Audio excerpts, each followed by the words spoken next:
என் அன்பான சொந்தங்கள் அனைவருக்கும் உங்கள் தென்காசி ரேவதியின் இனிய மதிய வணக்கம்.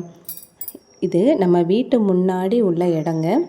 பார்த்திங்களா, பாம்பு கீழே கிடந்த பாம்பு அந்த சுவர் மேலே ஏறி அங்கே பாருங்களேன், இப்போ மரத்து மேலே அப்படியே ஏறிடுதுங்க. நீங்கள் இந்த இடத்த பார்த்துருப்பீங்க, நம்ம லைவில் இந்த இடத்த நான் காமிச்சிருக்கேன். நம்ம வீட்டுக்கு முன்னாடி உள்ள கேட்டு தாங்க. உங்களுக்கு கண்டிப்பாக இந்த இடம் தெரிஞ்சிருக்கும்.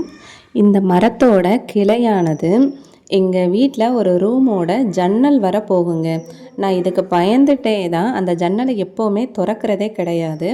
ஆனால் என்னோடய பசங்க என்ன செய்வாங்கன்னா, மேலே போனாங்கன்னா அந்த ஜன்னலை தான் திறந்து வைப்பாங்க. இன்றைக்கி என்னோடய சின்ன பையனுக்கு வந்துட்டு ஸ்கூல் லீவு.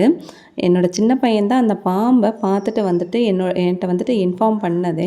அப்போ நான் கேட்டேன், நீங்கள் இந்த ஜன்னலை திறந்து வைக்கிங்களே, இப்போ பார்த்தியா பாம்பு அந்த மரத்தில் கேறுது, ஈஸியாக ஜன்னல் வழியாக வந்துடும்லப்பா அப்படின்னு கேட்டேன். அம்மா, இனிமேல் நான் உண்மைக்குமே ஜன்னலை திறக்கவே மாட்டேன் அப்படின்னு சொன்னான்.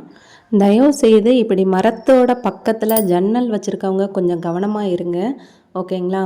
ரொம்ப ரொம்ப நன்றிங்க நம்ம வீடியோ பார்த்ததற்கு. அடுத்த லைவ் அண்ட் வீடியோவில் சந்திப்போம்.